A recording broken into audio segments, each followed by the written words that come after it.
અવસર આપણે આંગણે પધાર્યો છે. ગીતા સાનિધ્યમાં અધ્યાય 7 થી અધ્યાય 12નો સારાંશ આપણી સમક્ષ પીરસવા માટે, આપણને સમજાવવા માટે જે વ્યક્તિત્વ અહીંયા પધાર્યું છે, સ્વામીની શ્રી વિમલાનંદાજી ચિન્મય મિશનના વરિષ્ઠ એવા અનુયાયી છે. તો એમનો તાળીઓનો ગડગડાટ કરીને આપણે એમને વધાવીએ, એમનું સ્વાગત કરીએ. સુરત જેમનું મૂળ વતન છે અને કોયમ્બતુર સ્થિત ચિન્મય આશ્રમ હાલમાં આપ શ્રી સંભાળી રહ્યા છો, તો પૂજ્ય અમ્મા શ્રી સ્વામીની વિમલાનંદાજીનું સ્વાગત કરીએ.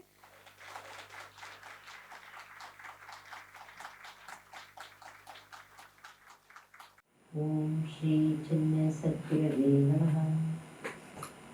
वसुदेवसुतं देवं कंसचाणूरमर्दनं देवकी परमानन्दं कृष्णं वन्दे जगद्गुरुं। मूकं करोति वाचालं पङ्गुं बन्धयति यत्कृपातमहं वन्दे परमानन्दमाधव। कृष्णाय वासुदेवाय हरये परमात्मने प्रणतक्लेशनाशाय गोविन्दाय नमो नमः। ओम श्री कृष्ण परमात्मने नमः। हरि ओम। જ્યારે આપણે કહીએ કે ગીતા પર વચન છે, તો વિચાર્યા વગર તમને એમ થાય કે ભગવદ્ ગીતા પર પ્રવચન છે. કદી એવું વિચાર કર્યો છે કે અષ્ટાવક્ર ગીતા પર છે કે રામ ગીતા પર છે? આ વિચાર કર્યો છે? જ્યારે ગીતા પર છે એટલે શું, એને કહ્યું ગીતા સાનિધ્ય. એટલે કઈ ગીતાનું સાનિધ્ય? શ્રીમદ ભગવદ્ ગીતા. ગીતા તો સર્વનામ છે, સ્પેસિફિક જોઈએ તો શ્રીમદ ભગવદ્ ગીતા. પણ એટલી પ્રસિદ્ધ છે આ ભગવદ્ ગીતા કે ગીતા બોલીએ એટલે શું? ભગવદ્ ગીતા.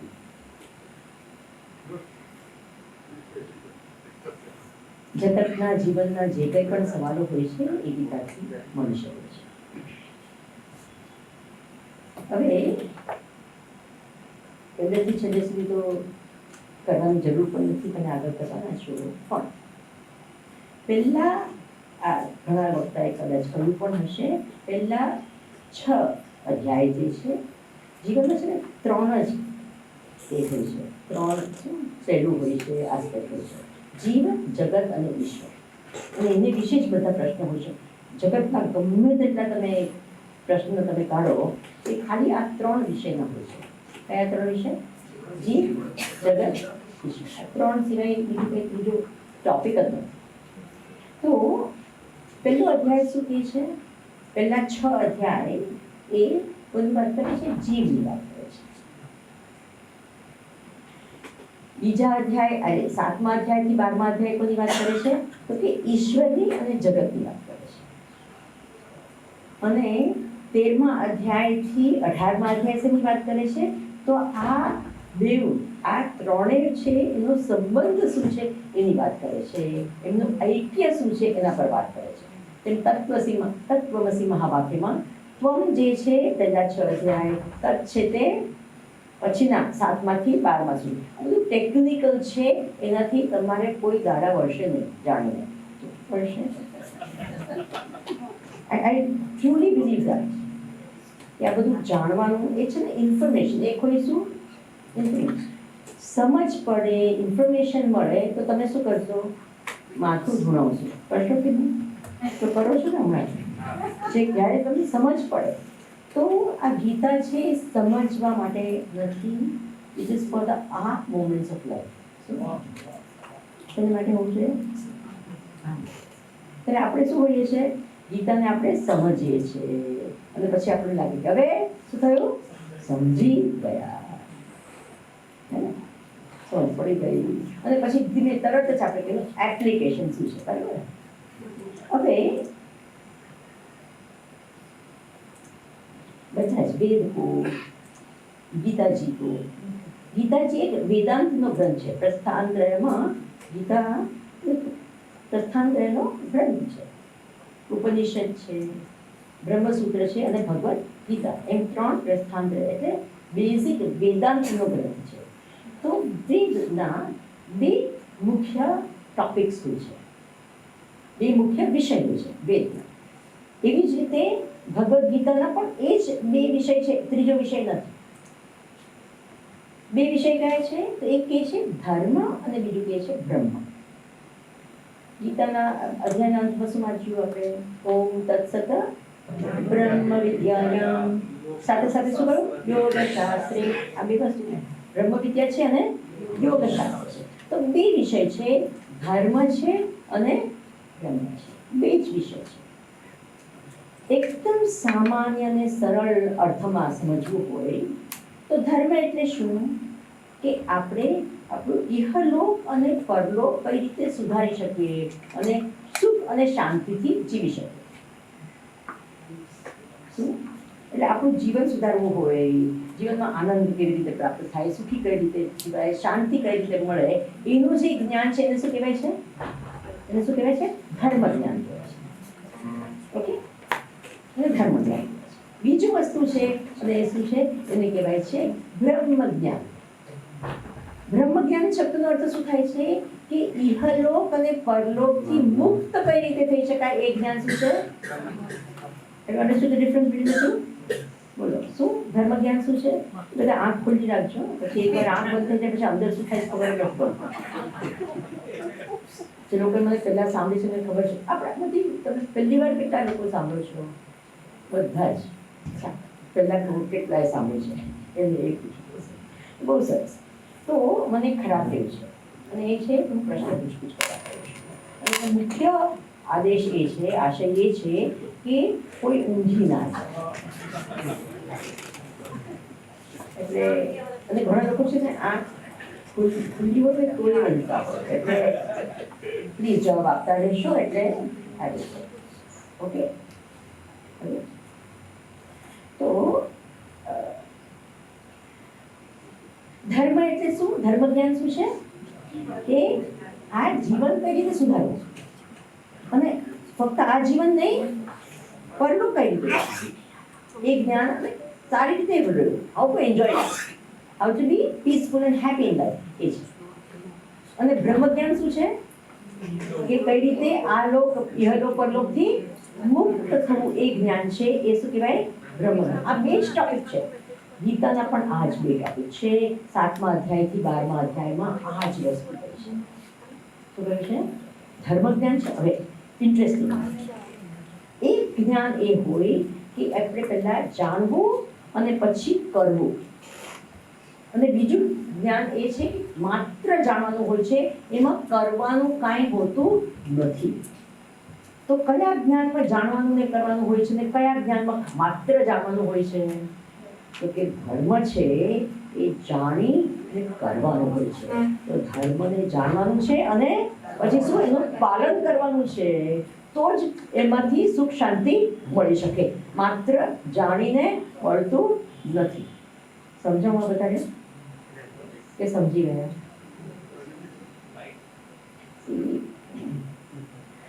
છે ને તે થોડું જાણીએ ને તો ઇટ્સ ઓકે, પણ we should understand it perfectly. બરાબર? હવે કયું જ્ઞાન એ છે કે જે આપણે જાણીને કરવાનું હોય છે? Let me explain this. ધર્મ જ્ઞાન એ તો જવાબ આપ્યો એટલે તમને સમજ ન થાય. જો જે વસ્તુ મારાથી દૂર હોય, મારાથી અલગ હોય, જે હમણાં નથી મારી પાસે અથવા હું નથી અને મારે પ્રાપ્ત કરવાનું છે, એને માટે જ્ઞાન પણ જોઈએ અને કર્મ પણ જોઈએ. હવે હું અહીંયા બેઠી છું, સુરતમાં બેઠી છું, મારે જવાનું છે કોઈમ્બતુર. તો મારે શું કરવું પડશે? પહેલાં જાણવું પડશે કે કઈ રીતે કોઈમ્બતુર જવાય, અને પછી જાણવા માત્રથી પહોંચી જઈશ ના, પછી શું કરવું પડશે? કરવું પડશે. બરાબર ને? અચ્છા, મને કોઈ કાશ્મીર જવાનું જ્ઞાન આપે તો એનાથી ફાયદો થશે નહીં. સહી જ્ઞાન પ્લસ સહી કર્મ ઇઝ ઇક્વલ ટુ પ્રાપ્તિ. બરાબર? સિમ્પલ. જે વસ્તુ મારાથી દૂર છે અથવા સ્ટ્રેન્જર પણ, ફોર એક્ઝામ્પલ એક વ્યક્તિ છે, મિસ સો એન્ડ સો છે, લગ્ન નથી થયા અને એને હવે થોડું શું થવું છે? મિસિસ થવું છે. હું તો આ સમજ જ નથી પડતી કદી. એક પહેલાં શું છે? મિસ છે, એમાં એક જ મિસ છે. પછી મિસિસ છે તો બહુ બધા મિસ છે. સમજો ને, તો મિસથી મિસિસ કેમ થવું છે ભગવાનને ખબર, કાંઈ નહીં, વાંધો નહીં. તો હમણાં મિસ છે અને પછી શું થવું છે મિસિસ. તો ઇટ ઇઝ નોટ, હમણાં એ નથી, હમણાં તો ખાલી મિસ જ છે, પછી શું થવું છે મિસિસ થવું છે. તો શું કરવું પડશે? હા, તમે બધા અનુભવી લોકો છે તો શું કે સ્વામીજી આજકાલ છે ને shaadi.com જવું પડે. અચ્છા, સારું. તો પછી જ્ઞાન પ્રાપ્ત કર્યું, પછી શું કર્યું, પછી તો કરવું પડશે ને, પછી પેકું બધું લગ્ન બધું થશે કે નહીં? એ પછી એના પછી શું થશે? બેસિસ થશે. તો જાણવા માત્રથી નહીં થશે. તો જે વસ્તુ મારાથી દેશકાળથી દૂર છે અથવા મારું સ્ટેચર છે એનાથી અલગ છે, તો એને માટે શું કરવું પડશે? જ્ઞાન પ્લસ કર્મ. તો જ્યારે આપણે કહીએ છીએ મારે ઇહલોક ને પરલોક સુધારવું છે, એનો અર્થ શું છે? કે હમણાં હું આ નથી, મારે સુધારવું છે. હમણાં મને દુઃખ છે, મારે સુખી થવું છે. હમણાં હું અશાંત છું, મારે શાંત થવું છે. તો હમણાં હું એમ નથી, મારે પ્રાપ્ત કરવાનું છે. તો એના માટે શું કરવું પડશે? જાણવું પડશે અને કરવું પડશે. Have you got this? તો application, that is you have to do something. એના વગર પ્રાપ્ત થઈ શકે નહીં. પણ હવે ઘણા ઘરોમાં ઘણું ઓલમોસ્ટ દરરોજની કથા હોય કે ચાવી ગુમાઈ જાય અને સવારમાં ખાસ કરીને દોડધામમાં શું થાય? ચાવી ક્યાં છે, ચાવી ક્યાં છે, ચાવી ક્યાં છે? પછી શું કરે? ઘરનું નાનું જે બાળક હોય ને એને પૂછે, બહુ વખતે મળે ને, એ ચૂનનું શું ચાવી ક્યાં છે, જોઈ છે? તો એ પણ મહાપુરુષ 5 વર્ષનું બાળક એ કે જોઈ છે નહીં, જોઉં છું. તો કે કહેતો કેમ નથી ક્યાં છે? તો મમ્મી શું ક્યાં છે? પહેલાના જમાનો એ લોકો છે ને જુડો બહુ અવાજ આવે ખબર પડે. તો હવે આ જે ચાવી જે છે એને પ્રાપ્ત કરવા માટે શું કરવું પડે? ખાલી જાણવાની જરૂર છે, કરવાની જરૂર નથી, કારણ કે એ ઓલરેડી પ્રાપ્ત છે. એ પ્રાપ્તની પ્રાપ્તિ માટે જ્ઞાન માત્રથી મળી જાય છે. શું કરવા અપ્રાપ્ત હતું? અજ્ઞાનને લીધે અપ્રાપ્ત હતું, જ્ઞાનથી પ્રાપ્ત થાય. Is it very clear? તો આખો વેદાંતનો જે સિદ્ધાંત છે ને આ જ છે. ઓકે, તો 7મા અધ્યાયથી ઘણી બધી વસ્તુઓ છે ધર્મની વાતો થાય છે અને ઘણી બધી જગ્યાએ શેની વાત થાય છે? બ્રહ્મની વાત. 8મા અધ્યાયમાં પહેલા શું થયું? અર્જુન પૂછે છે શું કે બ્રહ્મ શું છે? તો કે શું? અક્ષરમ બ્રહ્મ છે ને, સ્વભાવોધ્યાત્મ ઉચ્યતે. છે ને, ભગવાન કહે શું કે બ્રહ્મ અક્ષર બ્રહ્મ છે. હું કોણ છું? અહમ આત્મા ગુડાકેશ. 10મા અધ્યાયમાં નહીં કહ્યું હું તો આત્મા છું? તો આ જે બધા વાક્યો બધા છે એ બ્રહ્મ જ્ઞાનના વાક્યો છે. કયા વાક્યો છે આ બધા?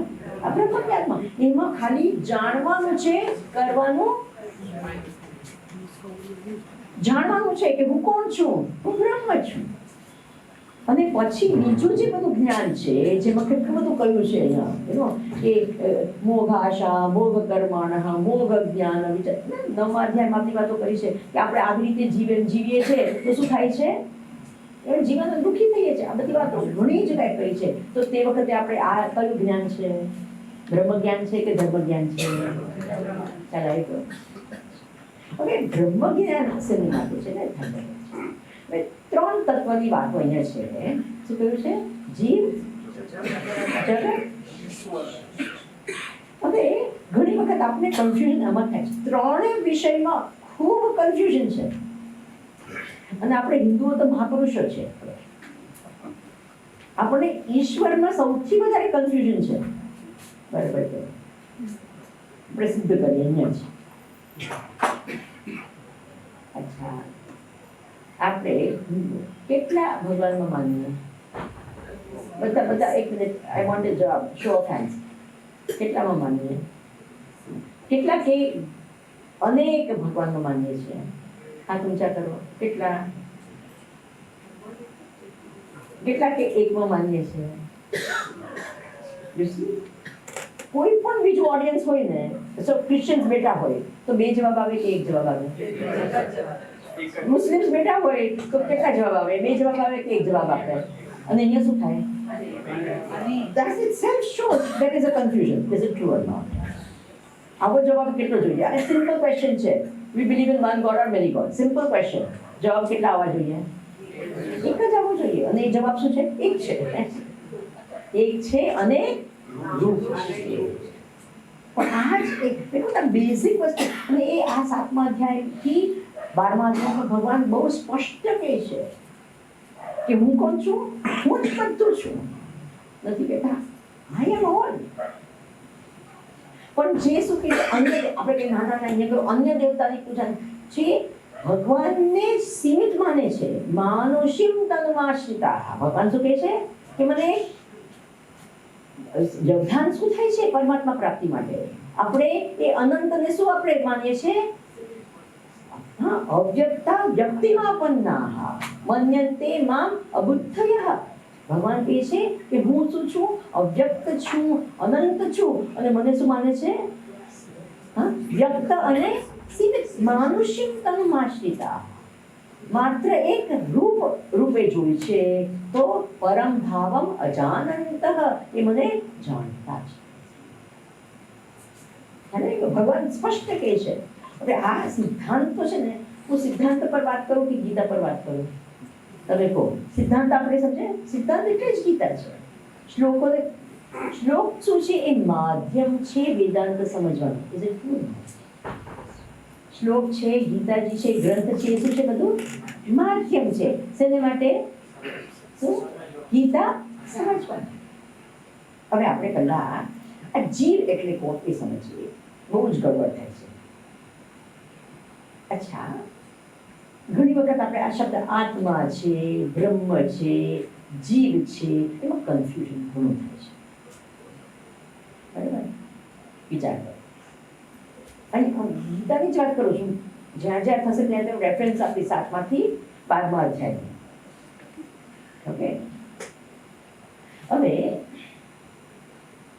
આપણે કોઈક માણસ મરી જાય છે, પછી આપણે શું કહીએ છીએ? એની આત્માને શાંતિ મળે. આ બોલીએ છીએ ને? બોલીએ છીએ. આ બરાબર છે?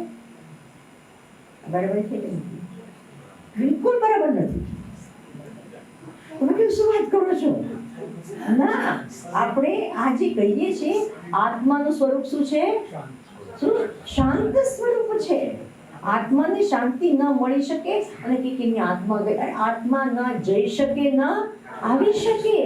તો જે જાય છે કોણ છે? એ જીવાત્મા છે, એ આત્મા નથી.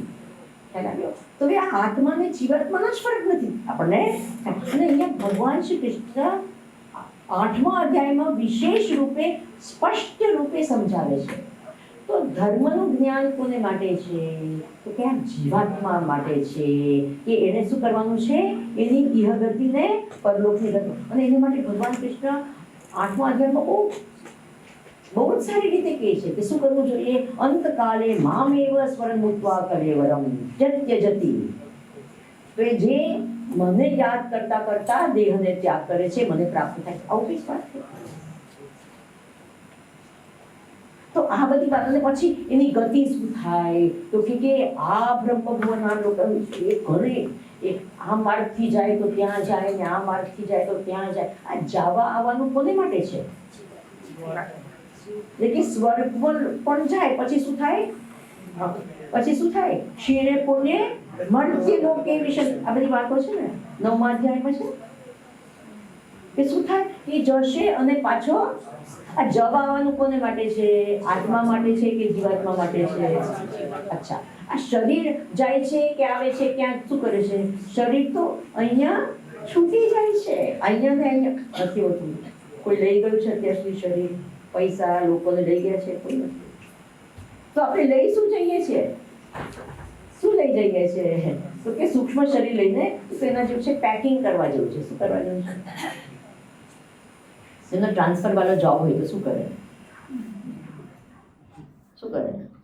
તો અહીંયાથી અમદાવાદ ટ્રાન્સફર થઈ છે, તો અહીંયા 2 બેડરૂમના ફ્લેટમાં રહે છે, ત્યાં 5 બેડરૂમનો ફ્લેટ છે. લેટ અસ અથવા અહીંયા 4 બેડરૂમનો ફ્લેટ છે, ત્યાં 2 બેડરૂમનો ફ્લેટ છે, તો પહેલાં તો શું કરશે? એકવાર જઈને જોઈ આવશે કેવું ઘર છે, પછી શું કરશે? 2-5 મહિના પહેલાં, અને છોકરાઓની એક્ઝામ હોય એટલે ત્યાં સુધી તો પછી શું તો પેકિંગ કેટલું પેક કરશે? શું કરશે? ભાડેનું ઘર દેશે તો જેટલા કર્ટન બર્ટન બધું, પંખો મને પંખો લેવાય કે નહીં, જે હોય બધું જેટલું પેક થાય, જેટલું પોતાનું એમ માનતા હોય કે મારું મારું મારું છે, બધું શું કરશે? પહેલા બીજું બધું પેક કરશે ને પછી તો છેલ્લી મિનિટે તો શું જે ખાવાનું પીવાનું જે એકદમ જરૂરિયાતની વસ્તુ હોય એ પેક કરશે. પછી શું કરશે? પહેલા જમાનામાં યાદ છે એ તો કેટલા હાઈવે પર જોઈએ લોકોને બધા એક ટ્રક હોય ને બધું ભરેલું હોય અને એક વ્યક્તિ તો એની સાથે રહે કે શું બરાબર આમ પડી ના જાય. એ જોયા છે તમે હાઈવે પર? હવે તો એવું પેલા આવીને કરી જાય છે ને, પેકર્સ આવે છે, મૂવર્સ આવીને કરી જાય. બાકી પહેલા તો it was very interesting. Better example આ બે ઠાઈ ભાઈ એ લોકોને બીજાને પતિને બાળકોને બધાને મોકલી આપ્યા હોય ને પેલા કે પડી ન જાય ને કંઈ ના થાય. પછી ત્યાં જાય પછી બધું શું કરવા માટે પેલો તો બધું છોડીને ભાગી જાય. પછી તમારે હવે કેવી રીતે શું કરશું? તો પહેલા કે આપણે શું કરીએ, પહેલા ચા પીવડા પછી બીજું બધું કામ. કે ચાનું પહેલા કાઢો અને ચા પીએ આતે કે પછી પહેલા તો ખાલી એક બેર મિનિમમ જ વસ્તુ રાખીએ ને પછી ધીમે ધીમે ધીમે અને 2-5 મહિનામાં તો બધું ગોઠવાઈ ગયું. પછી કે ચાલો હાઉસ વોર્મિંગ પાર્ટી રાખીએ, બરાબર ને? અને હજુ 4-5 વર્ષ થયા પછી પાછું ટ્રાન્સફર ઓર્ડર આવે. પછી શું કરે? પછી કે કઈ જગાએ મળ્યું છે? તો કે અહીંયા ઝારખંડમાં મળ્યું. અરે બાપા, ટ્રાન્સફર ક્યાં થઈ ગઈ? એકદમ નામથા ગામડામાં ત્યાં થઈ. હવે એટલે એવું છે કે બધી દર વખતે સારી જ પોસ્ટિંગ મળે. બેંકવાળા હોય ને એ લોકોને અમુક છે એવી જગાએ મોકલી આપે. થયું છે કોઈને આવું? પછી ઇન્ફ્લુઅન્સ વાપરીને કંઈક સારી જગાએ નથી એવું બધું કરતા? અચ્છા, okay, fine. If you understand આ જીવાત્માની ગતિ આ અહીંયા વર્ણન કર્યું છે. શું કરશે જીવાત્મા? આ બધું પેક કરીને કયા માર્ગે જશે? તો કે હાઈવે લઈએ, ઉત્તરાયણ પક્ષ. You understand? સાદો છે. શું we pack everything and then we આ તો જીવાત્મા છે. અને ઇટ ઇઝ સો બ્યુટિફુલ કે આપણે એટલા એફિશિયન્ટ છે પેક કરવામાં, કંઈ પણ વસ્તુ બાકી રાખ્યા વગર જઈએ છીએ. બરાબર છે?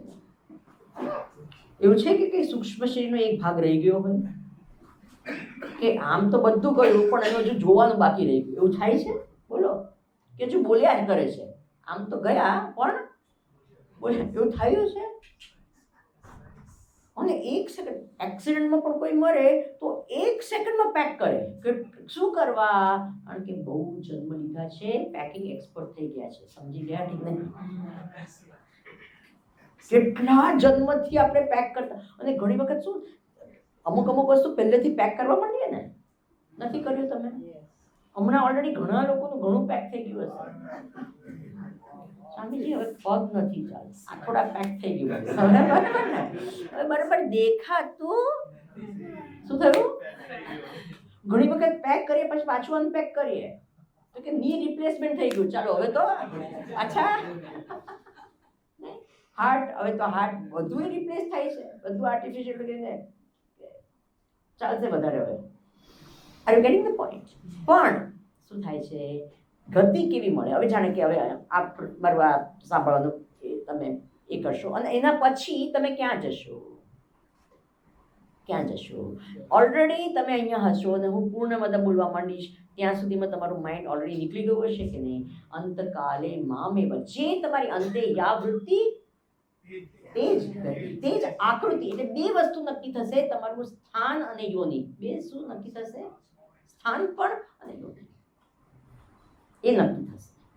અહીંયા કહ્યું છે સ્પષ્ટ રૂપે કે કઈ જગાએ જશો અને કઈ યોનિ મળશે. અને એવું કોઈ ગેરંટી નથી કે એને માટે ભગવાન કહે છે આ બધું લિમિટેશન સમજાવવા માટે કે જીવ ભાવ છે ઇટ ઇઝ ગુડ કે તમે સ્વર્ગલોક સુધી પણ જઈ શકો, તમારી સારી ગતિ પણ મળી શકે, પણ પછી અંતમાં શું થશે? ક્ષીણે પુણ્ય. એને માટે કે શું કરવું જોઈએ? અહીંયા ભગવાન કહે છે કે હું એ જ્ઞાન આપું છું. 7મા અધ્યાયમાં પાછું કહ્યું, 9મા અધ્યાયમાં કહ્યું શું કે યત જ્ઞાત્વા મોક્ષ્યસે અશુભાત, એટલે તું મુક્ત થાય એ જ્ઞાન. નહીતર પુનર્જન્મ છે ને, આત્મજ્ઞાન પ્રાપ્ત થશે, બ્રહ્મજ્ઞાન પ્રાપ્ત થશે, ત્યારે જ શું થશે? શું? મોક્ષ મળશે. બાકી તો કે આમાં શું ખોટું છે, પાછા આવું ખોટું શું છે? હું જરાક તમને ખવડાવવાની કોશિશ કરું છું. સ્વામીજી તમે અહીંયા આવીને પહેલી વખત મળ્યા ને ગભરાવો છો? હા, મારું કામ જ આ છે. જુઓ, અચ્છા, તમારામાંથી કેટલાને મોક્ષ જોઈએ છે? જરા હાથ ઉપર કરો ને. જેટલાને નહીં હોય તો કાંઈ વાંધો નહીં, કેટલાને મોક્ષ જોઈએ છે? હવે એક વસ્તુ છે, એક વસ્તુ આઈ એમ ડ્રીમિંગ કે મને મોક્ષ મળે, બરાબર ને? બટ આઈ એમ ડ્રીમિંગ, હું કલ્પના કરું છું કે મને મોક્ષ મળે. કેટલું સરસ ઇફ આઈ ગેટ મોક્ષ. Now, what is the difference between a dream and a goal? It's very, very important. Is moksha your goal or is moksha your dream? This is very important. જે લોકોએ હાથ ઉપર કર્યા છે એને માટે specifically, અને જે નહીં હાથ કર્યા એને માટે પણ. What is the difference between a goal and a dream? When you do something about it, it becomes a goal. Till that time, it is a dream. યાદ રહેશે, યાદ રહેશે. શું? આપણે કંઈક કરીએ એને માટે તો એ ગોલ બને, ત્યાં સુધી તો માત્ર શું છે? એ ડ્રીમ જ છે. અને જે લોકો કહેતા અમને મોક્ષ નથી જોઈતું એમને માટે, અચ્છા તમારે સુખી થવું છે, એટલી આ જવાબ તો આપી શકશો? ક્યારે સુખી થવું છે? આજે, કાલે કે પરમ દિવસે? હંમેશા. તો ડુ યુ વોન્ટ હેપીનેસ કે ચાલો અઠવાડિયા સુધી તમે સુખી થાઓ, એના પછી ગેરંટી દુઃખ? Do you want that? No. તમને શું જોઈએ છે? અનંત. અચ્છા, અહીંયા તમને આટલું સુખ મળે અને બાજુમાં કશે કંઈક હોલમાં આટલું સુખ મળે તો તમે ક્યાં જશો? મને ખરાબ નહીં લાગશે. ક્યાં જશો? અહીંયા તો આટલું છે, ત્યાં તો આટલું છે, તો ત્યાં જઈશું ને. એટલે આપણને કોઈ લિમિટ વગરનું સુખ જોઈએ છે. એવું નહીં કે આટલું જોઈએ.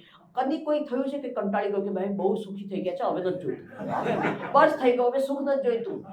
દુઃખમાં તમે કંટાળી જશો ને એમ થશે કે ઓ હવે મારાથી સહન નથી થયું. કદી કોઈને એમ થયું છે કે સુખ છે મને સહન નથી થતું, એવું થયું છે?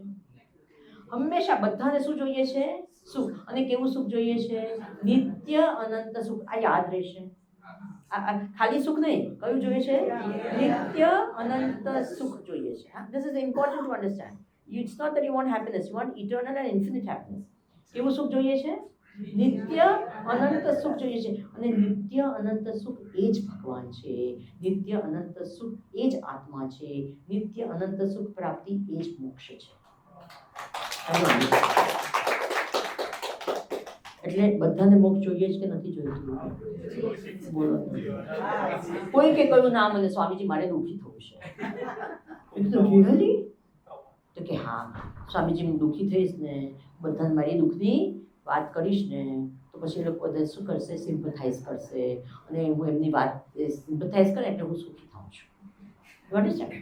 કોઈ સિમ્પથાઇઝ કરે એટલે આઈ ફીલ વેરી હેપી. એટલે એકચ્યુઅલી શું જોઈએ છે? સમજી ગયા? કોઈ અપવાદ નહીં. અમેરિકન હોય કે જાપાનીઝ હોય કે ઇન્ડિયન હોય કે બાળક હોય કે વૃદ્ધ હોય કે હિન્દુ હોય કે મુસલમાન હોય કે જે કંઈ પણ હોય, બધાને શું જોઈએ છે? નિત્ય સુખ નહીં, નિત્ય. અને એને જ મોક્ષ કહેવાય. હવે કોઈક જાણે ત્યારે આપણે કહીએ આઈ વોન્ટ મોક્ષ. કોઈ અજાણતા પણ એને માટે જે જ્યારે જાણતું નથી ત્યારે શું થાય છે? ભટકે છે. અને જે જાણે છે એ સીધા માર્ગ પર ચાલે છે. Isn't it? ફરક આટલો જ છે. જે જાણે છે ને ખબર છે કે I want this, so I get it. It becomes a goal. અને when it becomes a goal you do something about it. સીધી વાત. અને જાણતું નથી એ શું કરે છે? અહીંયા ભટકે છે. અહીંયા કેટલી બધી વાત, અહીંયા 7મા અધ્યાયથી 12મા અધ્યાય કેટલી વખત આ વાત કરીને માયામાં એવા ફસાય છે. માયા મેતામ કે ઇટ ઇઝ વેરી ડિફિકલ્ટ. માયામાંથી નીકળવું અઘરું છે કે બહુ જ અઘરું છે. હવે આપણે છે ને હિન્દુઓ છે ને એમને બહુ મજા આવે. કંઈ પણ હોય ને પ્રોબ્લેમ થાય ને માયા, મિસ માયા પર આપણે બ્લેમ કરીએ. માયા, અમે ફસાયા છે ભગવાન માયાને કારણે. માયા વેદાંત તો કહે છે નયસ્ય વિદ્યા મનસોતિરિક્તા મનો હિ અવિદ્યા ભવબંધ હેતુ. મનુષ્ય શું મન એવ મનુષ્યાણામ કારણમ બંધ મોક્ષયો. આ મન જ કારણ છે બંધન અને મોક્ષનું. બંધન ક્યાં છે, અજ્ઞાન ક્યાં છે, અહીંયા છે, અહીંયા જ છે, બરાબર ને. બંધન ક્યાં લાગે છે? આખા જીવનનો અનુભવ આપણને ક્યાં થાય છે? અત્યાર સુધી તમે જીવનમાં અનુભવ કર્યો છે બધો ક્યાં કર્યો છે? બોલો. મનમાં. કોના મનમાં? પોતાના મનમાં. સુખ ને દુઃખનો અનુભવ ક્યાં કર્યો છે? પોતાના મનમાં. અશાંતિનો અનુભવ ક્યાં થાય છે? મનમાં. અરે બધા હમણાં હું બેઠી છું ને વાત કરું છું એમ અનુભવ તમને ક્યાં થાય છે કે હું અહીંયા છું ને વાત કરું છું? અનુભવ ક્યાં થાય છે? તમારા મનમાં. અને તમારું મન બીજે કશે હોય તો શું થાય? અનુભવ થાય? ના થાય. એના માટે જગાડતી રહું છું તમને. સિમ્પલ. તો આજે આપણે કહીએ ને મન એટલે we always blame something and માયા કરીને એક વસ્તુ છે કે એને લીધે એવું થાય. ના ના, it is not that. It is here only. અહીંયા જ છે બધું. બરાબર ને? એટલે જ્ઞાન ક્યાં પ્રાપ્ત કરવાનું છે? બોલો. ક્યાં કરવાનું છે? અહીંયા કરવાનું છે. બસ અહીંયા જ છે. અજ્ઞાન અહીંયા છે, જ્ઞાન પણ અહીંયા જ છે. આપણું મન નથી આ માયા. એને માટે કહે છે કે હવે ચાલો આમાંથી આ મનના વશમાંથી નીકળવું કઈ રીતે? તો કહે છે શું કરવું? તો ઈશ્વરનો રોલ બહુ મોટો આવે છે. તો અહીંયા અગેન 7મા અધ્યાયથી 12મા અધ્યાયમાં કેટલી વખત ભગવાનની વાત છે અનન્ય ભક્તિ કરો. કેટલી જગ્યાએ જાત જાત એવું નહીં ખાલી 12મા અધ્યાયમાં ભક્ત્યાય અનન્યયા લભ્ય એવું કહ્યું છે ભગવાન કૃષ્ણ. અને 12મા અધ્યાયની વાત નથી, આ બીજા 7મા અધ્યાયમાં કહ્યું છે. કેટલી જગ્યાએ કહ્યું છે દદામી બુદ્ધિ યોગમ કે તમે અનન્યા ચિંતયંતો મામ યે જના પરિવાર નથી કહેતા ભગવાન. કેટલી જગ્યાએ કહ્યું છે ભક્તિ કરો, ભગવાન સાથે જોડાઓ. બે રીત છે. એક તો તમે મહેનત કરો. જુઓ 6ઠા અધ્યાયમાં શું જીવની વાત છે ને, તો ભગવાને શું કહ્યું? ઉદ્ધરેદ આત્મનાત્માનમ. તારો ઉદ્ધાર પોતાની મેતે કર. ન આત્માનમ અવસાદે. પોતાની જાતને. અને 12મા અધ્યાયમાં ભગવાન શું કહે છે? તેષામ અહમ સમુદ્ધરતા મૃત્યુ સંસાર સાગર. કહ્યું કે નહીં હું ઉદ્ધાર કરીશ. કોનો ઉદ્ધાર હું કરીશ? જે અનન્ય ભાવે મારી સાથે જોડાય છે એનો ઉદ્ધાર હું કરીશ. જે મારા શરણમાં આવે છે એનો ઉદ્ધાર હું કરીશ. Classic example Shabari. અને એને માટે કહ્યું કે શ્રદ્ધાના મત પરમાહ. એના માટે એ છે. હવે જો આપણે કહીએ છીએ ને આપણે એમ થાય છે કે શબરીને ભગવાન પર ખૂબ શ્રદ્ધા હતી. ના, શબરીને એના ગુરુ પર શ્રદ્ધા હતી. શું હતી? એકચ્યુઅલી ઇફ યુ શબરીનો એક્ઝામ્પલ ભગવત ભક્તિનું પ્રતીક નથી. શબરીનું એક્ઝામ્પલ કોનું છે પ્રતીક? ગુરુ ભક્તિનું પ્રતીક છે. It is a classic example of ગુરુ ભક્તિ. એના ગુરુએ એને શું કહ્યું? ભગવાન આવશે. એને ભગવાન કોણ એ ખબર નહોતી. એને ક્યાં વેદાંત સાંભળ્યું કે એને ક્યાં ગીતા સાન્નિધ્યનો લાભ હતો? બરાબર. એ થોડી કઈ આવી રીતના એને કાંઈ જ નહીં. એને કહ્યું એના ગુરુએ ભગવાન આવશે. તો કે કઈ દિશાથી આવશે? તો કે તારે ફિકર કરવાની જરૂર નથી. અને ઇન્ટરેસ્ટિંગ શી એ તો ઘરડી થઈ ગઈ. ઇટ ઇઝ નોટ કે તરત આવ્યા. એટલે અને જ્યાં જંગલમાં એકલી રહે, કઈ શ્રદ્ધાથી, કઈ કેવી શ્રદ્ધા. અને દરરોજ આપણે તો છે ને 2 દિવસ કોઈક આવે નહીં તો ત્રીજે દિવસે કહે આ તો આવે બોલે છે પણ છોડી. પણ દરરોજ એટલી જ ભક્તિથી બધું તૈયાર કરે. જે કંઈ પણ એને હાથમાં હોય બધું. Can you imagine that? આટલો વર્ષો સુધી કરવું. Isn't it amazing? અને પછી શું થયું? ભગવાન આવવું જ પડે ને. ક્યાં જાય ભગવાન? તો ભગવાન આવ્યા. પછી ભગવાને કહ્યું કે ભાઈ તારામાં તો જે ભક્તિ છે નવધા ભક્તિ તમે સાંભળ્યું હશે. તારામાં બધી જ ભક્તિ છે ને એટલું બધું. અને એને ભગવાને તો એને કહ્યું કે તું તો બહુ જ સુંદર છે. સુંદર એટલે એકચ્યુઅલી એનું મોઢું એટલું કદરૂપું હતું કે એના પતિ છે એને લગ્નના દિવસે એ જોયું કે આવી છે, ભાગી ગયા. Can you imagine what a sad story she had? But she did not worry. ભગવાને કહ્યું જો આ ભાવ હતો ને, પણ ભગવાન કહે કે તું તો શું છે? સુંદર છે. અને એ વાત હકીકત છે કે નહીં? પ્રેમ છે. અને પણ દિવ્ય પ્રેમ છે. એ વ્યક્તિના મોઢા પર શું કરે છે? એક તેજ આપે છે. અદ્ભુત તેજ. અને શું થાય છે? ભગવાન. અને એ જ્યારે ભગવાન જાય છે ત્યાંથી, ત્યારે એમ કહે છે કે શબરી ધ્યાન કરવા બેઠી. હવે કોણે શીખવાડ્યું હતું? ભગવાને ધ્યાન શીખવાડ્યું હતું કે ચાલ બેસ હું તને ધ્યાન શીખવાડું? ના, ભગવાને તો ખાલી શું કર્યું? ઓર ખાધા. બીજું કંઈક એવું કંઈ ઉપદેશ આપ્યો, ચાલો બેસ ને આ વેદાંત સાંભળ. કાંઈ જ એવું કંઈ કશે આવતું નથી એવું. ભગવાન નીકળી ગયા ત્યાંથી. પછી શબરી શું ધ્યાન, અને શું કર્યું એમને? એ આ જે 10મા અધ્યાયમાં કહું છે, દદામી બુદ્ધિ યોગમ તમ, હું જ્ઞાન આપું, હું એ કરું છું જે મારા શરણમાં આવે છે. You see the beauty of it.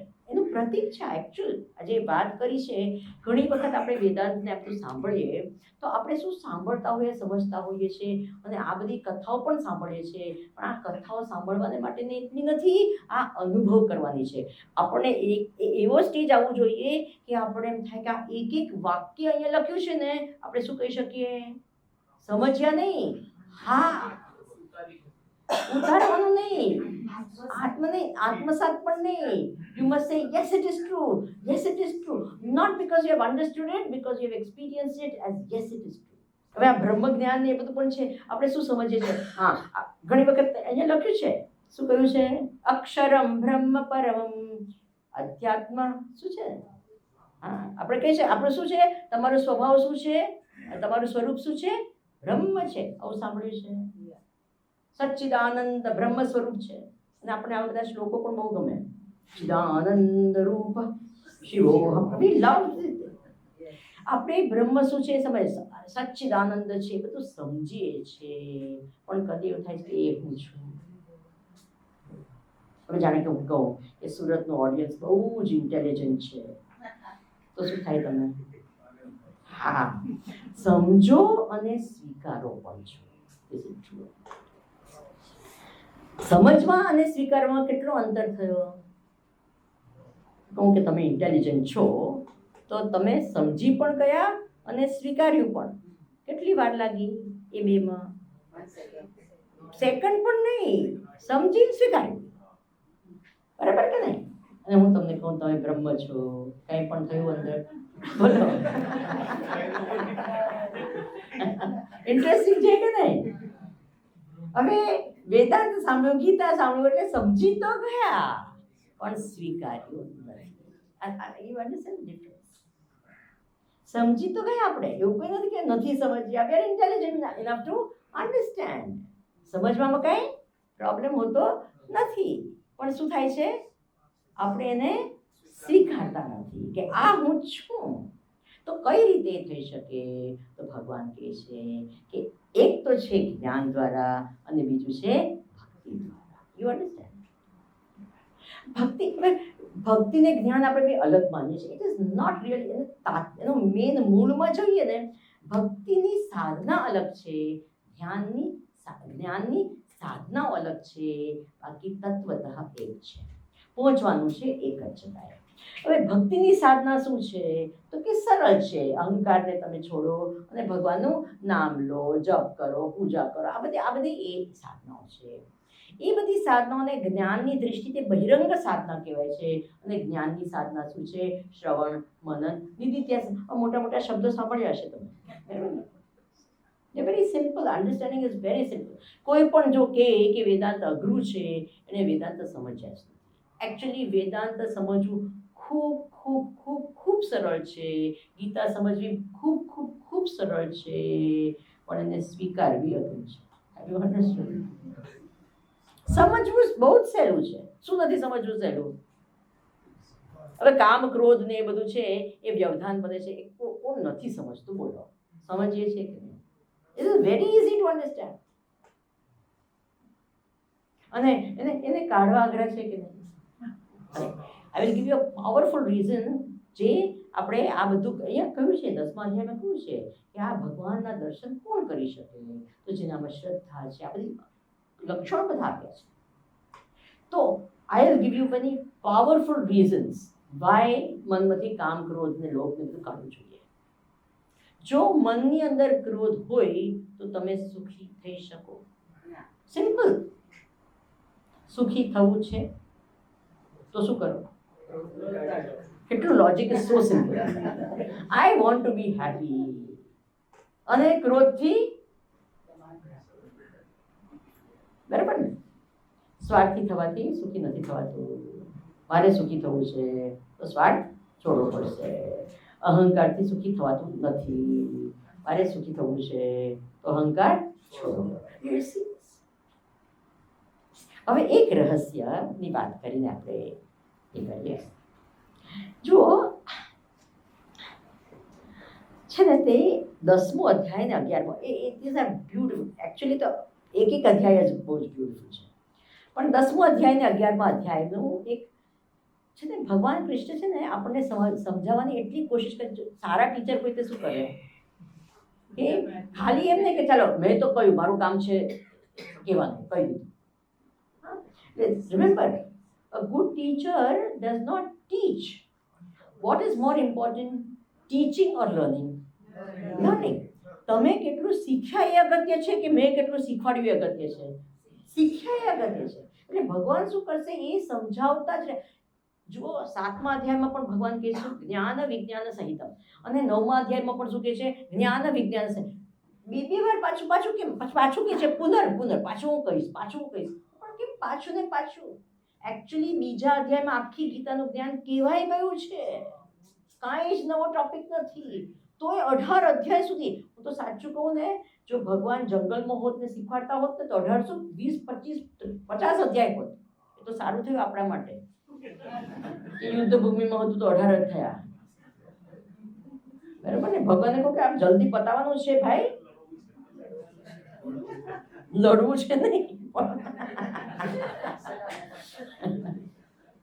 યુદ્ધ છે, તારે એમાં ભાગ લેવાનો છે ભાઈ.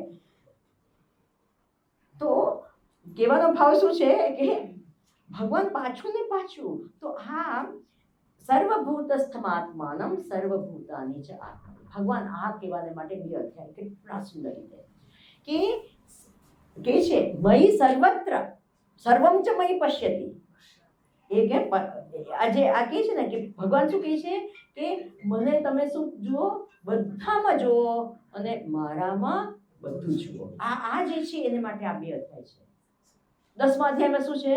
જ્યાં જોઈએ ત્યાં શું જુઓ તમે? ભગવાનને જુઓ. આને વિભૂતિ કહેવાય.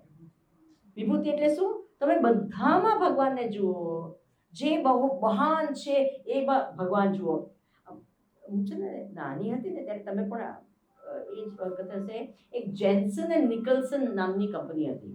એની મોટી એક advertisement. It was very interesting, it was very striking. મને આજના દિવસ સુધી એ એડવર્ટાઇઝમેન્ટ યાદ છે. એક મરઘી હોય એનું ઈંડું હોય ને ઈંડું આમ ખોલેલું હોય ને એની અંદરથી પીળું આખું એક બતાવે. આટલું મોટું હોર્ડિંગ, એમાં આખું સફેદ અને ખાલી એક ઈંડામાંથી એક યલો કલરનું પેલું એ હોય ને પીળા રંગનું એ બતાવે અને નીચે લખ્યું હોય wherever you see colour think of Jenson and Nicholson. એવી જ રીતે જ્યાં જ્યાં પણ ભવ્યતા દેખાય, જ્યાં જ્યાં સૌંદર્ય દેખાય, જ્યાં જ્યાં સાર દેખાય, જ્યાં જ્યાં તત્વ દેખાય, જ્યાં મહાનતા દેખાય, ત્યાં કોનો વિચાર કરવાનો છે? ભગવાન છે. What a beautiful thing. This is called 10મો અધ્યાય. બધું જ્યાં જ્યાં તમને વિભૂતિ દેખાય, wherever in the world you see બુદ્ધિર બુદ્ધિમતામસ્મિ. બુદ્ધિમાનની બુદ્ધિ હું છું. તેજસ તેજસ્વી નામહમ. તેજસ્વીઓની તેજ હું છું. જો આ ધ્યાન રહે તો આપણને થાય કે હું બુદ્ધિમાન છું, ભાવ આવે. શું થાય? આ એક વાત કહું, અમારી ગુરુદેવ છે, એક પ્રશ્ન ઉત્તરી ચાલતી હતી એમાં હતી. એક પ્રશ્ન પૂછ્યો કે ભગવાન ઇઝ ધેર ગોડ?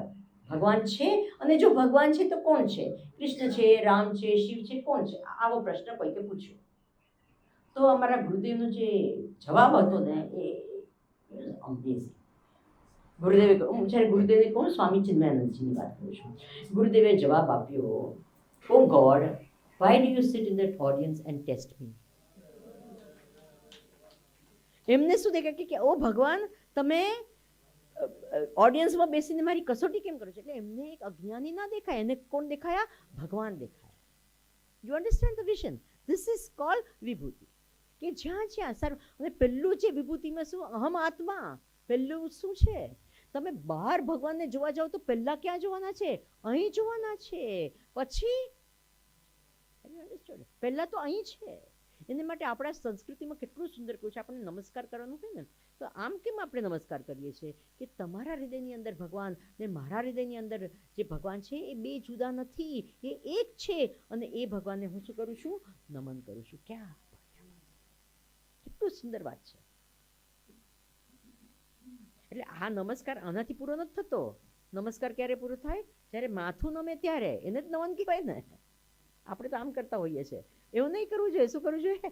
કે તમારી અંદર ને મારી અંદર આ બે એ બે જુદા નથી. એ કોણ છે? એક છે. અને એ તત્વને હું શું કરું છું? નમન કરું છું. કેટલું સરસ છે. તો એ 10મો અધ્યાય છે. અને 11મા અધ્યાયમાં શું કહે છે? ભગવાન હું ક્યાં ક્યાં જઈશ તમને જોવા માટે? અહીંયા છે, ત્યાં છે, ત્યાં છે, ત્યાં છે.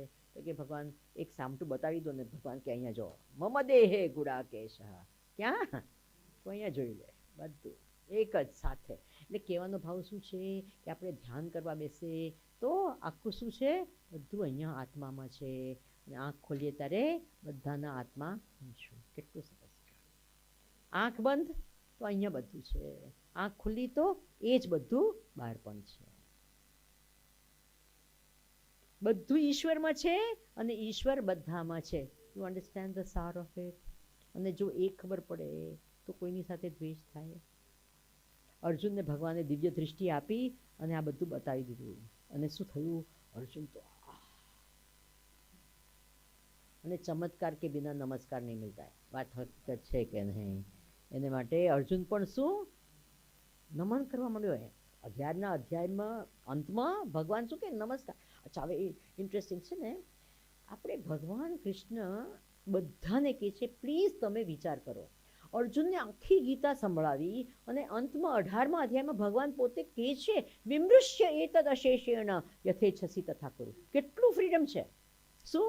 જે મેં કહ્યું છે એ બધું શું કર? બરાબર વિચાર કર અને તારે જે કરવું હોય તે કર. You understand this? It is not કે આઈ ટેલ ધા શેલ ડુ ઓર ધા શેલ પેરિશ. એવું કંઈ નથી. આ શું? ના, તું વિચાર કર. ભગવાને બુદ્ધિ નામની વસ્તી આપણને આપી છે. બરાબર કે નહીં? ઘણા લોકો મને કહે કે સ્વામીજી આ બધું ખરાબ ખરાબ જગતમાં કેમ થાય છે? ભગવાન કેમ બધું બરાબર નથી કરતા? ભગવાન નહીં કરશે. એમણે આપણને બુદ્ધિ નામની વસ્તુ આપી છે ને ચોઈસ નામની વસ્તુ આપી છે. તો કે મેં આ તમને આપ્યું છે, આટલું સરસ આપ્યું છે, તો હવે હું એ હું જો એ લઈ લઉં તો શું ફાયદો? અરે આપણે કોઈકને સે કોઈ કંપની હોય, પિતાજી હોય, એના બાળકને એના બેટાને બેસાડે કે તું હવે મેનેજિંગ ડાયરેક્ટર બની ગયો. હવે એ કે હું હવે રિટાયર્ડ થઈ ગયો અને એના પછી ઓફિસે જઈને બધા ડિસિઝન પોતે લે તો શું ફાયદો? તો કે તમે મને મેનેજિંગ ડિરેક્ટર બનાવ્યો અને તમે બધું ડિસિઝન તો તમે લો, તો મને શું કરા? એવી જ રીતે ભગવાને આપણને શું કર્યું છે? આપણા જીવનના મેનેજિંગ ડિરેક્ટર બનાવ્યા છે કે નથી બનાવ્યા? તો એક બુદ્ધિ આપી છે. હવે કર ને. હવે હું એ બુદ્ધિ લઈ લઉં તો તું મનુષ્ય ક્યાંથી? તું તો પશુ થઈ જાવ. એટલે આપણે આપણો ઉદ્ધાર પણ કરી શકીએ, આપણનું પતન પણ કરી શકીએ. બુદ્ધિ આપણને આપી છે ભગવાને. સમજ્યા ને? એટલે વિચાર કરવાની જરૂર છે. અચ્છા, વિશ્વરૂપ છે. ભગવાન અર્જુન વિશ્વરૂપ બહાર જોતો હતો કે એની અંદર જોતો હતો કે એની આજુબાજુ જોતો હતો? કેવી રીતે જોતો હતો? શું હતું? સ્વામીજી અમે તો વિચાર જ નથી કર્યો કે એવી રીતે આમ બહાર એને આમ જોયું એટલે વિશ્વરૂપ બહાર રહીને એને જોયું. કઈ રીતે એને જોયું? અંદરથી જોયું કે અંદરથી જોયું કે કઈ રીતે એને જોયું? આ દિવ્ય ચક્ષુ આપીએ બરાબર છે. એ દિવ્ય ચક્ષુ શેને માટે આપ્યા? કે અનંતતાને જોવાને માટે. કારણ કે અનંતતાની કલ્પના આપણે હવે તમે જુઓ, તમે ક્યાં સુધી જોઈ શકો? તમે બહુ તો કેટલા તારાઓ જોઈ શકો જોઈ આંખથી. એટલે તમે શું સ્પેશિયલ ટેલિસ્કોપ રાખો ને, એ સ્પેશિયલ ટેલિસ્કોપ કેટલું દેખાય. એવી જ રીતે ભગવાને અર્જુનને શું આપ્યું? સ્પેશિયલ ટેલિસ્કોપ આપ્યો. દિવ્ય દૃષ્ટિ આપી કે એને અનંતનું એને ઝંખના થાય. પણ એ જે છે તેને ક્યાં જોયું? એટલે પરમાત્માને ક્યાં જોયા? એને ક્યાં જોયા? અંદર જોયા? બહાર જોયા? ક્યાં જોયા?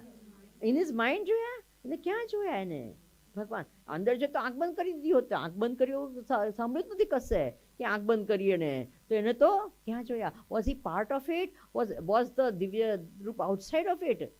જવાબ હું આપવાની નથી. શું કરવા? હું તો આઈ બિલીવ કે answer stop thinking. So answers are dangerous. Is it true not? Answer આપી દો એટલે વિચાર કરવાનો બંધ. તો થોડુંક આપણે તો પણ વિચાર કરવો જોઈએ કે નહીં? ભગવાને કહ્યું છે વિમૃશ્ય, વિચાર કરો. અન્ડરસ્ટેન્ડ? અને જ્યારે આપણે મહાનતાને જોઈએ, જ્યારે જુઓ જગતને આપણે જાણીએ ને, તો કોઈક વાર કોઈક વ્યક્તિને જાણીએ ને તો આપણે એના પ્રતિ કંઈક દ્વેષ પણ થઈ શકે, પણ ભગવાનને જેટલું વધારે જાણીએ એટલું શું થાય? પ્રેમ વધે. અને માટે આ 10મા અધ્યાયને પહેલાંથી 7મા અધ્યાય, 8મા અધ્યાય એ બધું ભગવાને પોતાનું કે હું શું છું, મારી માયા શું છે, કઈ રીતે જીવ બહાર આવી શકે, મારી વિભૂતિ શું છે, મારું વિરાટ રૂપ શું છે, એ બધું કહ્યા પછી હૃદયમાં શું થાય? ભક્તિ ઉત્પન્ન થાય. શું થાય? એના માટે ભક્તિ યોગ. એક તો છે ભગવાનનું નિર્ગુણ રૂપ અને બીજું છે ભગવાનનું સગુણ રૂપ. તો એ બે જુદા છે કે એક છે? તો એક જ આ રૂપે. ભગવાન માત્ર નિર્ગુણ નથી, ભગવાન માત્ર સગુણ નથી. એ જ નિર્ગુણ તત્વ શું છે? સગુણ રૂપ પણ ધારણ કરે છે. સગુણનો આધાર શું છે?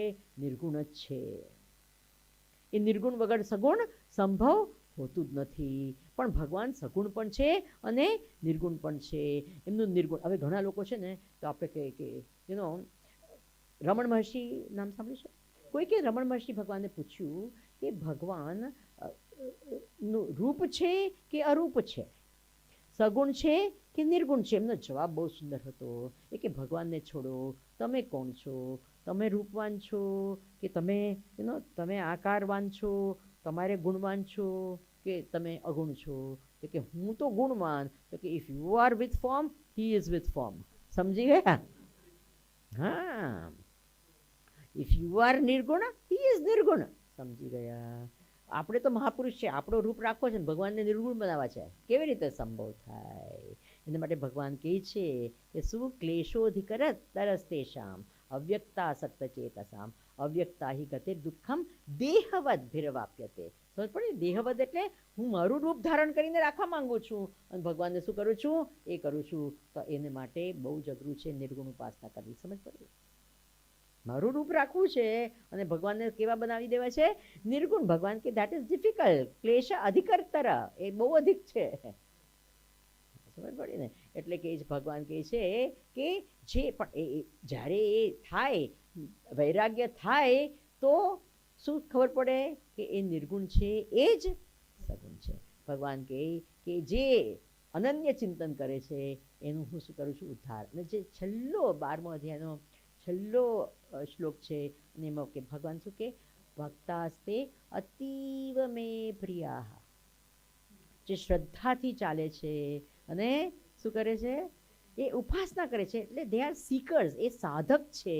એ સાધક મને અતીવ પ્રિય છે. શું કહે છે ભગવાન? મને ખૂબ પ્રિય છે. જુઓ, સિદ્ધ તો મારી આત્મા છે, પણ સાધક મને ખૂબ પ્રિય છે. આ એક વાર્તા કરીને હું છોડી દઈશ. ઓકે, સમાપ્ત કરીશ. એક કવિ કાલિદાસ નામ સાંભળ્યું છે બધાએ? એ જ સમયે એક બીજા બહુ જ મહાન કવિ હતા, કવિ ભોજ. એમનું નામ હતું શું?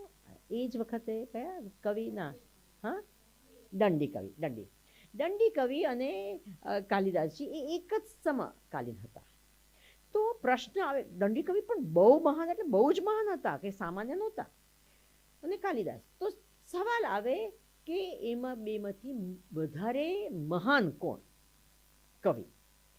તો હવે એના જેવું છે કે બે ઉસ્તાદ હોય સંગીતના, તો તમે ને હું કહીએ કે આ મહાન, તો આપણે કેટલું જ્ઞાન? બરાબર ને? આપણે કહીએ આ મહાન, આપણે તો જ્ઞાન જ આટલું, પછી આપણે કહી શકીએ. પણ બે ઉસ્તાદ હોય તો ત્રીજો ઉસ્તાદ હોય એ કહે તો બરાબર કે નહીં? તો કે હવે આપણે કોણ આપણામાંથી મહાન? તો એમણે કહ્યું કે આપણે બેઉ સરસ્વતીના ઉપાસક છીએ. તો આપણે સરસ્વતીજીને પૂછીએ કે આપણામાંથી કોણ શ્રેષ્ઠ કોણ છે? એટલે સરસ્વતીજીની એમને ઉપાસના, તો ઉપાસક હતા, પ્રાર્થના કરી, સરસ્વતી પ્રગટ થઈ ગયા. કારણ કે એમને માટે તો સરળ હતું. એ ભગવાન તો એમને સરસ્વતીમાં ડાયરેક્ટલી પ્રગટ થયા. તો કે શું છે? તો કે તમે જ નિર્ણય કરો કે અમારામાંથી શ્રેષ્ઠ કવિ કોણ? તો સરસ્વતીજીએ કહ્યું કે દંડી કવિ. હવે કાલિદાસજીને શોક લાગ્યો કે અરે આવો. તો પૂછ્યું કે કયા આધાર પર તમે કહો છો કે આ દંડી કવિ વધારે મહાન છે? તો કે આત્મપ્રશંસા કરવી ખોટી છે અને કવિ કાલિદાસ તો મારી આત્મા છે, એટલે મેં કહ્યું દંડી કવિ મહાન છે. You see the beauty. Exactly આ 12મા અધ્યાયમાં એ જ છે. ભગવાન શું કહે છે? જ્ઞાની તું આત્મૈવ મે મતમ. જ્ઞાની તો કોણ છે મારી? જ્ઞાની ભક્ત તો મારા આત્મા છે. એ સિદ્ધ ભક્ત તો મારા આત્મા છે. એને હું ક્યાં મહાન નહીં મહાન શું કહી શકું? કાંઈ નહીં કહી શકું. પણ મહાન કોણ છે? જે સાધક છે, જે ચાલીને મારી પાસે આવવાની કોશિશ કરે છે, એ મહાન છે. એ મને ખૂબ પ્રિય છે. સમજ પડી ગઈ? કિતની બઢિયા બાત હૈ. ભગવાન કૃષ્ણ આવું કહી અને સમાપ્ત કરે છે. 13મો અધ્યાય શું છે એ તમે હવે પછી આવતા અઠવાડિયે સાંભળશો. ભગવાને આપણને બુદ્ધિ આપી છે, એટલે આપણે છે ને એનું ભજન કરી શકીએ, એને પામવા માટે કંઈ પણ કરી શકીએ. હાજી. પણ ભગવાને પશુ પક્ષીઓ એના માટે કંઈ વિચાર્યું છે કે એ લોકો કઈ રીતે આવી શકશે મારી પાસે? હાજી. એ લોકો એમનું છે ને પશુ યોની ને બધી છે ને, પહેલી વસ્તુ તો આપણે આપણી ફિકર કરવી જોઈએ. સીધો સવાલ તો એ જ છે. એમણે આપણે આપણી ફિકર કરવી જોઈએ. અને પશુ પક્ષીઓ એ જે છે એ યોની એવી છે કે એમનો ભોગ બધું ક્ષય થાય છે. એમના વાસનાઓ ક્ષયની ભૂમિઓ છે. એટલે એ જે કંઈ પણ હવે આજકાલ જે કૂતરાઓ જે છે, આહાહા, એમને તો શું હશે, કઈ વાસનાઓ હશે, કેટલી લક્ઝરીની વાસનાઓ હશે. નથી કરતા આપણે કૂતરાઓને વધારે સારી રીતે રાખીએ છીએ ને માણસો કરતાં, તો એવી વાસનાઓ હશે. ભગવાને કહ્યું કે તું ખાલી આનંદ કર, ભોગ કર, પણ બુદ્ધિ વાપર નહીં. તો હવે આવું જાણે કોઈની વાસના હોય તો શું કહે કે હમણાં આ જમાનામાં કૂતરો બન. કોઈકના બેસાદારના ઘરમાં જે પોતાને બાળકની જેમ રાખે, ખબર પડે ને એ કરે. એટલે જે એ લોકો ખાલી વાસના ક્ષયની એ છે. તો એ વાસના ક્ષય થાય પછી જ્યારે શું, મારી ગભરાવાની વાત તો મેં કરી જ નહીં. થોડું ગભરાવી લઉં તમને બધાને. હા કહો તો ગભરાવું. Demand and supply. ગભરાવાની ડિમાન્ડ છે. શું વાત છે? આપણે કહ્યું ને મોક્ષ પ્રાપ્તિની વાત છે. હવે આપણે શું થાય કે મોક્ષ મળશે, થશે, શું જરૂર છે, હા આપણે ચાલે છે, બધું ચાલે છે. હવે જુઓ, પહેલી વસ્તુ તો એ છે કે લેટસ આપણે હવે 20 વર્ષ વધારે જીવશું, 40 વર્ષ વધારે જીવશું, કોઈ યંગ છે તો 50 વર્ષ જીવશું, ચાલો માની લીધું 100 વર્ષ વધારે જીવશું. બરાબર ને? 100થી તો વધારે અહીંયા કોઈ એવું નથી ને કે જે 100થી. તમે નક્કી કરો અંદરથી તમે કેટલા વર્ષ વધારે જીવવાના છે. ગભરાઈ નહીં જતા. હું ગભરાવા માટે તો કહું છું, પણ હમણાં નથી મરવાના. જોકે એ પણ ગેરંટી નથી. બરાબર કે નહીં? આ મિનિટે પણ કોઈ જઈ શકે. રાઈટ? અચ્છા, તો હવે વિચાર કરો હમણાં જગત કેવું છે. બરાબર ને? એ 20 વર્ષ પછી જગત કેવું હશે. પછી જેવા આપણે મરી જઈએ એવું કોઈ ગેરંટી નથી કે તરત પાછો જન્મ થાય. એવું ગેરંટી છે? કદાચ એમાં પણ પાછા 20-25 વર્ષ નીકળી જાય. એના પછી પણ કોઈ ગેરંટી નથી કે મનુષ્ય દેહ મળે. પશુનું પણ દેહ મળી શકે, કોઈ પણ. કાચબો થાય તો બીજા 100-1 વર્ષ નીકળી જાય. મચ્છર થાય તો થોડો જલ્દી છૂટે. બરાબર ને? પણ તો એ ક્યારે પાછું મળે કોઈ ગેરંટી. અચ્છા ચાલો માની લીધું કે મનુષ્ય પાછા થયા. ચાલો હવે મનુષ્ય થયા પણ સ્થાનની ગેરંટી નથી. સોમાલિયામાં જન્મ થયો હતો, બોલો કઈ ગેરંટી કે અહીંયા જ આપણે કલ્પના કરીએ છીએ કે ક્યાં જઈશું, અહીંયા જ આવશું અને પછી આવું ગીતા સાનિધ્ય હશે, અને આ બધી કલ્પના છે કે નહીં? કે ગુરુ હશે, મારા ગુરુદેવ હશે, મારા આ.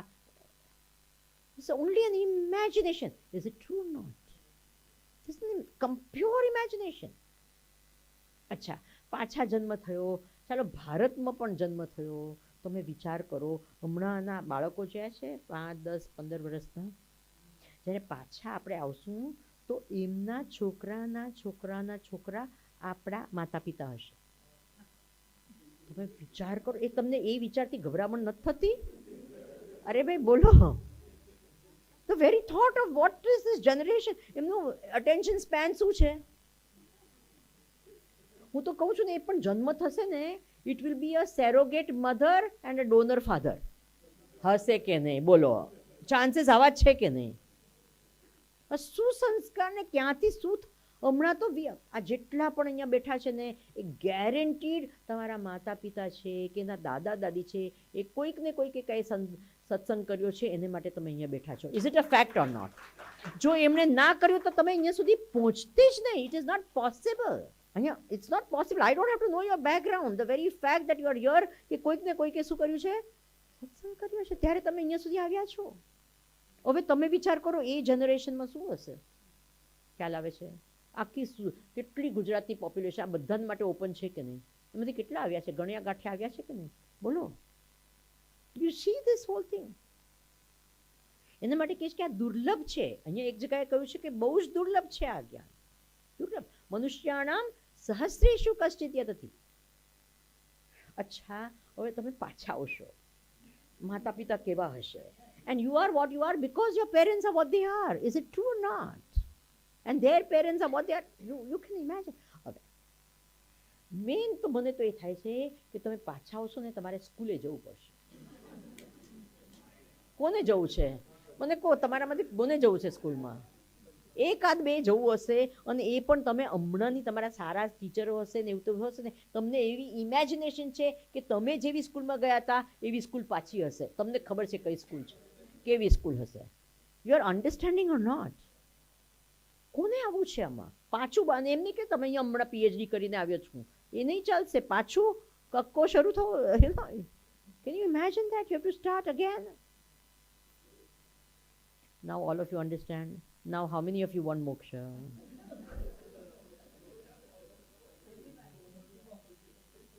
Are you understanding? At least થોડુંક, I hope થોડુંક તો વધારે કંઈક ડિઝાયર મોક્ષની મેં કરી હોય તમારામાં. લિટલ બિટ મોર. હા, ભગવાન તો એ જ કહે છે કે મુક્ત થઈ જાઓ, આ જન્મ મરણના ચક્કરમાંથી છૂટી જાઓ. That is called બ્રહ્મ વિદ્યા. હાજી, જય શ્રી કૃષ્ણ. જય શ્રી કૃષ્ણ. નાસ્તિક વખતે એ કેવી રીતે શ્રીમદ ભાગવત ગીતા દ્વારા સમજે તો આસ્તિક બની શકે? નાસ્તિક વ્યક્તિ કેવી રીતે શ્રીમદ ભગવત ગીતા દ્વારા સમજે તો એ આસ્તિક બની શકે? તમે જ આન્સર આપ્યો છો. તમે જ જવાબ આપી દીધો. ભગવદ્ ગીતા ભણે તો આસ્તિક બનશે. તમે જ જવાબ આપ્યો છે ને. ભગવદ્ ગીતા દ્વારા આસ્તિક બનશે. તમે જ જવાબ આપી દીધો. એટલે કેવી રીતે આમ બને? ભગવદ્ ગીતા સાંભળે. You only have given the answer. એ સમજવા નથી આવતું. એટલે ભગવદ્ ગીતામાં લઈ આવો. અહીંયા ગીતામાં હમણાં જેટલું મેં કહ્યું એ બધું સમજ પડી કે નહીં? કોઈને માટે જો નાસ્તિક પણ આવીને બેઠા હોય અહીંયા, એને પણ હું જે કહું છું એ બધું વ્યાજબી લાગે કે નહીં લાગે, યુક્ત લાગે કે નહીં, એની બુદ્ધિને અપીલ કરું છું કે એની ભાવનાને અપીલ કરું છું? બરાબર કે નહીં? જે લોકો કે ને મેં ગીતા મેં નહીં માનતા હું, મેં ભગવાન મેં નહીં માનતા હું, મેં તો એકવાર મેં એક એવો યંગ છોકરો હતો આવ્યો મારી પાસે કે મેં કુછ નહીં માનતા હું, ये सब. કંઈ વાંધો નહીં. મેં કીધું मैं आइंस्टाइन की रिलेटिविटी थियरी में नहीं मानती हूँ. तो कि स्वामी जी અત્યાર સુધી તો મેં એટલું લોજિકલ વાત કરતા હતા, હવે એકદમ આવું કેમ બોલો છો? તો નહીં માન. તો કે સ્વામીજી તમે આઇન્સ્ટાઈનની રિલેટિવિટી થિયરી જાણો છો કે નથી જાણતા? Do you know it or you don't know it? મેં કીધું I don't know it and I don't believe in it. તો એને શું કહ્યું Swamiji, first know it then you have the right to say I believe or I don't believe. મેં કીધું હું એ જ કહું છું કે તું પહેલાં ગીતા સાંભળ પછી કે આઈ બિલીવ કે નોટ બિલીવ. પહેલાં સાંભળ તો ખરો. આ તો ઇલોજિકલ કહેવાય કે I don't know and I don't believe. અરે that is very illogical. You know it and then you will know. Then you have a right to say I believe or I don't believe. Till that time you have no right to say it. ઠીક છે? હા જી. જય શ્રી કૃષ્ણ. જય શ્રી કૃષ્ણ. ભગવાને વારે વારે તમે કીધું ને રિપીટ કર્યું બધા અધ્યાયોમાં વારે વારે રિપીટ કર્યું એમ કે તું સમજ આ કર. તો આપણે બી શીખવા માટે કે આના માટે આપણે વારે વારે એની પાછળ અભ્યાસ કરતા જવો પડશે. જો છે ને અભ્યાસ કરવો વારે વારે ના is not the important thing. ઘણી વખત આપણે છે ને તે અભ્યાસના નામ પર રટન કરીએ છીએ. રટન ઇઝ નોટ. પાઠ કરવા is very good. I am not saying પાઠ ના કરવા જોઈએ, પણ મેં કહ્યું ને આપણને સમજ થાય છે પણ આ નથી થતી. અને એનું મુખ્ય કારણ છે આપણે મનન નથી કરતા. આપણે શ્રવણ કરીએ છીએ એટલે આવીને ગોઠવાઈ જઈએ, સાંભળાવો, તમે સાંભળો, અમે હા બોલો ને, તમે બોલો ને, સારું જ લાગે, સારું લાગે. એટલે we come for a feel good factor, કે અહીંયા એ છે જુદા જુદા આવે એટલે મજા આવે, થોડોક ટાઈમ સારો જાય, થોડો વિચાર. ના ના ના ના, ઇફ યુ આર ગોના લિસન, એના માટે કે ચયનપૂર્વક શ્રવણ કરવું જોઈએ. કેવી રીતે કરવું જોઈએ? ચયનપૂર્વક. ચયન એટલે શું? આઈ મસ્ટ, વરણપૂર્વક એટલે એનો અર્થ શું? કે આઈ મસ્ટ, કે આજે મને જ્ઞાન થઈ જવું જોઈએ, આજે મારું સાક્ષાત્કાર, અને જે કહ્યું છે આ મારા જીવનમાં આમ ઉતારવું જોઈએ. સી વોટ હેપન્સ ઇઝ ના, આપણે કદાચ ઘણી વખત એવું પણ ના થઈ જાય કે કાન સાંભળી સાંભળીને બહેરા થઈ જાય. એ બહુ ગડબડ છે. એક મોટું વ્યવધાન છે શ્રવણમાં. ઘણા લોકો બહુ બધું સાંભળે છે, એટલું બધું સાંભળ્યું હોય એટલે શું થાય?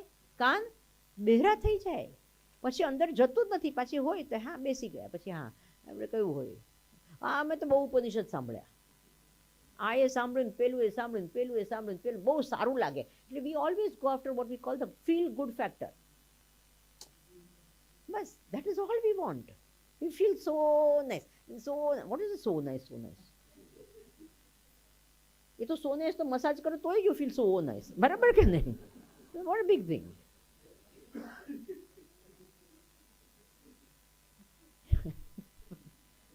Anyway,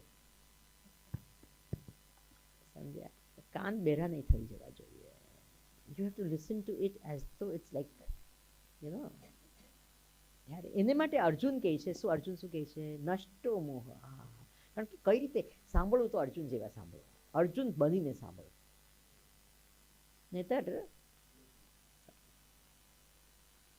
આજકાલ તો ઓનલાઈન થઈ ગયું છે એટલે ઘણા લોકો કહે કે આને પાછું આવે છે ને, આ જ ઓનલાઈન આવે છે ને, તો કે કાંઈ વાંધો નહીં, શું કરશું? ઓનલાઈન સાંભ. એટલે ઓનલાઈનમાં તો શું કે સ્પીકરને સ્વિચ ઓફ બી કરી શકાય ને. આ બોલતા હોય વચ્ચે વચ્ચે ટાપ દઈને, એટલી વારમાં ફોન આવી જાય, હા કેમ છો, મજામાં? હા, પેલા બિચાર બોલતા જાય. આ તો એને વચ્ચેથી એક અડધો વાક્યમાં વચ્ચે પેલું વધારે એવું નહીં કે હું આ વાક્ય પૂરું કરીને જવાબ આપું. ના ના ના ના, પહેલા કેમ છો, હા હા. Are you understand? ઘણી એવું થતું હોય છે કે નથી થતું હોય, અને આટલું આમ સામે હોય તોય લોકો ઊંઘતા હોય. ઓનલાઈનમાં તો શું થતું નહીં હોય. બરાબર કે નહીં? આને ત્યાં ક્યાંય મન જતું હોય. આટલું એ કરીએ ત્યારે માંડ લોકોનું ધ્યાન આકર્ષિત થાય નથી. જય શ્રી કૃષ્ણ. જય શ્રી હું કૃષ્ણ. ફરી વખત ત્યાં જાઉં છું, હા, મોક્ષની અંદર. હાજી. મોક્ષ એટલે ફરી વખત જન્મ ના લેવો પડે કે ચૈતન્ય કે ભગવાનને પામી જવું? જુઓ, સામાન્ય દ્રષ્ટિથી આપણે સમજીએ તો મોક્ષ એટલે પુનર્જન્મ ના થાય, કારણ કે આ જીવ છે એની ગતિ એને ગંતવ્યને પ્રાપ્ત કરી લીધું. એટલે હવે તમે ક્યાં સુધી ચાલશો? જ્યાં સુધી તમે અહીંયા આવીને બેઠા ત્યાં સુધી ચાલશો, બરાબર ને? પછી એકવાર ગંતવ્ય પર પહોંચી ગયા પછી શું કરો? ચાલવાનું થાય? Not necessary. પહોંચી ગયા. એવી જ રીતે યદ ગત્વા ન નિવર્તન્તે તદ્ધામ પરમમ. એક વખત અનંતની પ્રાપ્તિ થઈ. અનંત પ્લસ 1 સંભવ છે. Infinity plus 1 is not possible because it's included in infinity. So therefore you cannot have. અનંત પ્રાપ્તિ પછી કાંઈ વધારે પ્રાપ્ત કરવાનું રહેતું નથી.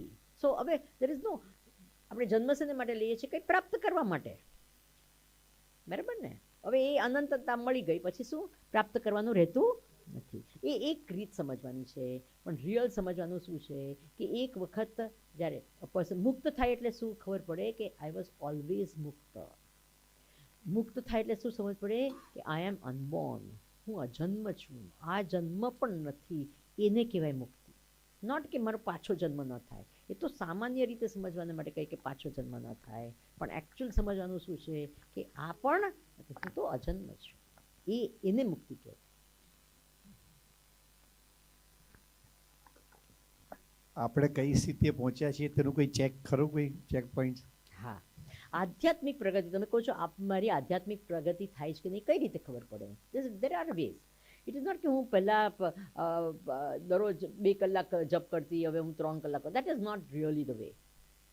એ એકચ્યુઅલ આધ્યાત્મિક પ્રગતિને એનો ખબર પડી જાય તો એ કે અંદર આપણે અંદરથી પેલું શું કહેવાય ધ સેન્સ ઓફ વેલબિંગ અંદરથી એક ભાવ કે અંદર હલકા થઈ જઈએ. પહેલી વસ્તુ તો આપણે બિલકુલ અંદરથી હલકા થઈ જઈએ. પહેલી વસ્તુ. એક બીજી વસ્તુ એ છે હલકા થઈ જવાનું. સેટિસ્ફાઈડ નહીં, there is a feeling of being like ને તો આપણે છે ને કેટલું બધું બોજ ને વિચારનો બોજ બધું કેટલું બધું લઈને ફરતા હોઈએ છીએ કે નહીં. અંદરથી સાવ ખાલી થઈ જઈએ, હલકા થઈ જઈએ, પ્રસન્નતા એવું હર્ષ ને હે એ નહીં, અંદરનું શું એક પ્રસન્નતા, એક પ્રસાદ કહેવાય એને, there is a lightness, there is this. અને સહજ પ્રેમ, કેટલો સહજ પ્રેમ છે. એમ નહીં કે તમે મને આ કહ્યું એટલે હું તમને પ્રેમ કરું છું, તમે મને આપ્યું એટલે હું તમને એ કરું. Not that. You just love. Why do you love? You just love. બસ. શું કરવા? અકારણ પ્રેમ. You understand that? અકારણ. દિસ. પહેલાં હું ગુસ્સે થતી હતી તો મને અડધો કલાક લાગતો હતો, હવે હું ગુસ્સે થાઉં છું તો 5 મિનિટ લાગે છે, તો ધેટ ઇઝ અ પ્રગતિ. You understand? This is not કે આટલા વધારે પાઠ પૂજા કર્યા કે આટલું વધારે ધ્યાન કર્યું. Not that. આ બધી વસ્તુઓ છે, એનાથી ખબર પડે કે આપણી આધ્યાત્મિક પ્રગતિ કેટલી થઈ છે.